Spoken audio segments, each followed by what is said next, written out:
이제 창업 준비를 위한 단계별 전략에 대해서 얘기를 해보도록 하겠습니다. 크게 이제 10가지 부분에 대해서 로드맵을 한번 얘기를 해보도록 하겠습니다. 첫 번째는 창업 환경의 검토입니다. 사업을 처음 진행하다가 자리를 못 잡고 회사가 많이 어려움을 겪는 대부분의 그 사업체 사장님들이 이유가 바로 어찌됐든 간에 자기가 진행하려고 하는 사업 아이템에 대해서 어떤 검토가 충분히 되지 않았기 때문이라고 보시면 될 것 같습니다. 그럼 내부적인, 외부적인 환경이란 건 이런 겁니다. 내부적인 환경이란 거는 어떤 자기가 갖고 있는 캐파라든지 자기가 갖고 있는 인프라라든지 자기가 어떻게 컨트롤할 수 있는 영역이 내부적인 환경이고, 외부적인 환경이라는 거는 어떤 내가 진행하려고 하는 사업 관련해서 시장성이 있는 것인가, 혹은 경쟁자가 너무 많지 않은 것인가, 그리고 외부적인 요건과 내부적인 요건을 검토하지 않고서 사업을 처음에 세팅을 하다 보면은 자기 중심의 비즈니스 할 수 있고, 실제로 나는 괜찮은 것 같지만 시장에서 소비자가 반응을 해주지 않는 그런 문제점들이 생각보다 많이 발생할 수가 있습니다.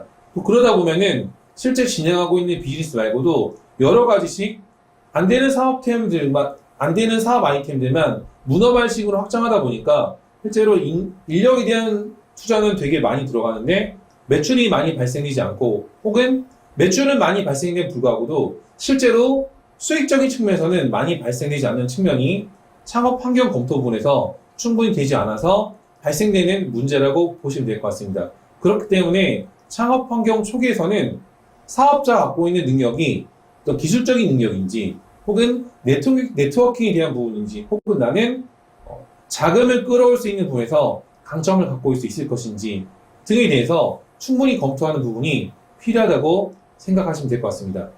두 번째는 업종 선택에 대한 부분입니다. 업종 선택은 창업 환경을 검토하는 것만큼이나 처음에 중요한 부분 중에 하나인데, 실제 보통 이렇게 창업하는 경우가 되게 많습니다. 내가 회사 생활을 했다 보니까 이쪽 관련된 거는 조금 익숙해서, 그러니까 익숙해서라는 이유 때문에 창업을 시작하게 되는 경우가 많은데, 그렇게 하다 보면은 실제로 회사에 소속해서 일했을 때랑 실제 사업 필드에서 내가 비즈니스를 시작했을 때 맞닥뜨리는 그런 부분 차이는 인프라가 갖춰졌을 때나 없을 때의 차이는 엄청나게 크다고 보시면 될 것 같습니다. 그렇기 때문에 내가 이해를 하고 있는 업종이라더라도 실제 회사를 설립했을 때 어떤 프로세스라든지 제도나 시스템적인 확립이 필요할 때까지는 그런 부분에 대한 이해가 필요하기 때문에 빠르게 그 부분을 파악하기 위해서는 어떤 창업 관련된 박람회라든지 내가 관심 있는 업종 관련된 박람회를 지속적으로 좀 참여해 보시고, 그리고 투자 설명 같은 것들도 보시면서 사람들이 어떤 식으로 비즈니스를 세팅하고 어떤 식으로 인프라를 구축해 나가는지를 보시는 것도 상당히 중요한 포인트라고 보시면 될 것 같습니다. 다음으로는 사업 타당성에 대한 검토입니다. 타당성에 대한 검토를 할 때는 여러 가지 툴을 활용하긴 하는데 3C 분석이라든지 STB라든지 포피 같은 경우 좀 많이 쓰긴 하는데, 3C 분석 같은 경우는 외부 환경에 대한 분석이기 때문에 커스터머와 컴퍼니, 컴피티터, 이 시장을 들어가야 될지 말아야 될지를 결정할 때 사용하는 방법이고, 그리고 STP 같은 경우는 그 시장을 들어가야 된다고 생각을 하게 되면은 실제 어떤 부분에 집중해야 될지 포지셔닝에 대한 전략을 짜는 부분이고, 그리고 포피에 대한 부분은 실제 이런 타겟을 정했을 때 어떤 식으로 비즈니스를 실행해 나가야 될지 액션 플랜에 대한 전략이라고 보시면 될 것 같습니다. 때문에 내가 사업 타당성 검토를 통해서 시장은 있다. 내가 봤을 때 시장이 있다. 그럼 나는 어디로 들어가야 될 것인가? 이 부분은 실제 좁히는 것부터 출발하는 거라고 보시면 될 것 같습니다. 예를 들면 내가 자본금도 충분하지 않은데 오프라인 가게를 시작해야 되는데 강남역에서 1등 맛집을 찍겠다. 이 부분은 정말로 어려운 거라고 보시면 될 것 같습니다. 왜냐하면 기존에 대형 규모의 식당들도 많이 있고 전국 단위 프랜차이즈 매장들도 있는데, 그런 기업들은 기본적으로 광고비를 상당히 많이 투자하고 있는데 내가 그 기업과 똑같이 경쟁하자. 예를 들면 내가 스마트폰이 미래가 있다고 해서 갑자기 내가 스마트폰 관련 회사를 찾아서 삼성전자하고 경쟁하자. 이 부분은 실제로 타당성이 상당히 부족한 영역이라고 보시면 될 것 같습니다. 그러다 보니까 사업을 처음 진행하실 때 조금만 더 하면 될 것 같다는 생각 때문에 무리한 자금을 끌어들이다가 회사가 오랫동안 진행되지 못하고 또 망하는 경우도 상당히 좀 많이 발생된 부분이 이 타당성의 단계에서 발생할 수 있습니다. 그 다음은 시장조사를 해야 되는데 이 부분은 회사를 처음 설립할 때도 그렇고 진행하고 있는 과정에서도 지속적으로 돼야 됩니다. 처음 사업을 하다 보면은 한 가지 아이템에서 대박이 나게 됐을 때 처음 이런 경우 되게 많습니다.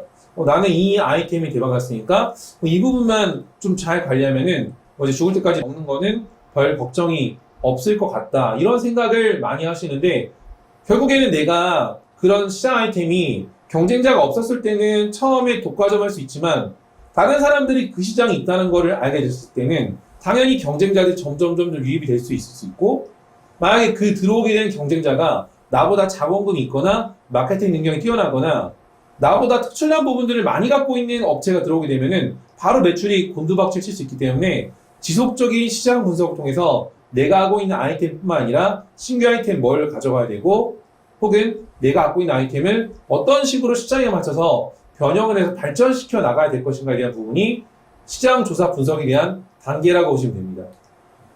다음은 투자자금 규모 설정하는 부분입니다. 여기서 많이 이제 어려움을 겪고 있는 업종 중에 하나가 바로 유통업종입니다. 예를 들면 이런 부분입니다. 예를 들면 이 빔 포인터가 3만원짜리 하나인데 한 달에 1000개가 팔려서 3천만원 매출을 발생시켰습니다. 그렇게 되면은 사업을 처음 시작하신 분들 같은 경우는 두 번째, 세 번째 달에는 당연히 더 잘 팔리겠지 해서 처음에는 이 제품을 또 위탁 판매로 팔았다가 대량의 제품을 사입을 해서 억 단위 돈을 가지고서 집행을 해버립니다. 그렇게 되면 문제가 잘 팔리면은 상관이 없지만 그 제품들이 혹시라도 이슈가 있거나 품질 결함이라든지 경쟁자가 갑자기 들어온다든지 이런 시장 환경 변화 때문에 갑자기 매출이 곤두박질 치게 되면은 그런 많은 제품을 사입해왔던 비용을 바로 재고 부담으로 가져갈 수 있는 상황이 생기기 때문에 이 투자자금 규모에 대해서 생각을 조금 잘 하셔야 되고 그리고 사업을 진행하다 보면은 급전이 필요한 경우 상당히 많이 발생할 수 있습니다. 회사가 어렵지 않더라도 갑자기 투자를 해야 되는 상황이라든지 혹은 거래처와 여러 계약 관계 때문에 실제로 매출이 발생됐는데 바로 그 매출이 발생된 돈을 회수하기가 어려운 상황들이 발생되기 때문에 이런 부분에 대해서 내가 사업을 진행하면은 이 사업을 진행했을 때 어느 정도는 내가 몇 달 정도는 버틸 수 있다. 어느 정도 규모는 자금을 항상 내가 확보하고 있어야 된다. 이 부분에 대한 현금 흐름에 대한 파악이 상당히 중요하다고 보시면 될 것 같습니다. 그 다음은 사업성 분석입니다. 실제로 여기서부터 많은 분들이 조금 어려워하는데 실제 TV를 보더라도 골목식당이라는 프로그램을 볼 때 백종원 씨가 식당에 갔을 때 사장님들한테 하는 얘기 중에 하나가 사장님 이 제품 하나 만들었을 때 혹은 이 음식 하나 만들었을 때 제조원가가 얼마나 들어가는지는 아십니까? 라는 질문 상당히 많이 합니다. 실제로 비즈니스를 하게 되면 사람들이 매출에 대한 것만 많이 생각하다 보니까 나중에 세금 발생한 부분에 대한 것도 생각하지 않고 그리고 인건비뿐만이 아니라 실제로 비즈니스를 진행하다 보면은 발생될 수 있는 여러 가지 비용적인 부분이 있는데 그런 부분에 대한 걸 생각을 안 해서 단순히 이제 매출이 많이 늘어난 거에 대해서 집중하다 보니까 순이익이라든지 그리고 손익분기가 발생하려면은 어느 정도 매출이 나와야 되고 그리고 어느 정도 비용이 발생되는 것을 또 통제를 해야 될지에 대해서 고려해야 되는데 이런 부분들이 정확하게 진행이 되지 않다 보니까 어떤 고정 비용이라든지 유동적으로 발생하는 비용들에 대해서 실제로 많이 체킹이 안 되다 보니까 어려움들이 많이 발생하고 있다고 보시면 됩니다. 다음으로는 사업 계획서 작성에 대한 부분입니다.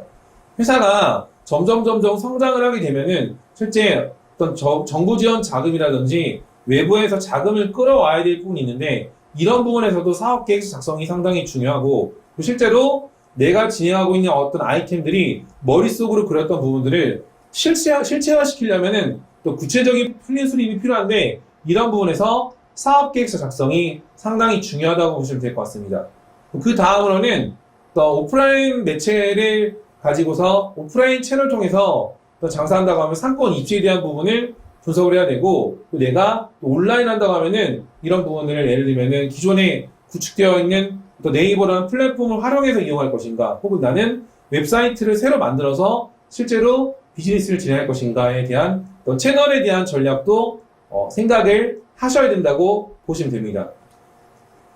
다음 단계는 행정 절차입니다. 특히 처음에 비즈니스를 하다 보면은 이런 법적인 부분이라든지 세금적인 부분에서 상당히 많이 어려움을 겪게 되는데 생각보다 이런 부분에서 시간 소요가 많이 되고 또한 사람을 또 채용을 하다 보면은 또 노무 관련된 부분에서 또 근로 계약을 하는 과정이라든지 또 4대 보험이라든지 비즈니스 하다 보면은 뭐 업종을 추가한다든지 이런 행정 절차 부분에 대한 부분들도 사전에 충분히 좀 검토를 해보셔야 누락이 되었을 때 국세청이라든지 정부에서 받게 되는 페널티를 최대한 미연에 방지할 수 있다고 보시면 될 것 같습니다. 그 다음 단계로 이제 창업 및 경영에 대한 부분인데 회사가 어느 정도 이제 안정기도가 올라오다 보면은 그때부터는 경영 환경을 잘 구축해서 또 이런 직원에 대한 인프라라든지 회사 시스템 체계를 어떤 식으로 만드는 부분이 상당히 중요한 포인트라고 보시면 될 것 같습니다.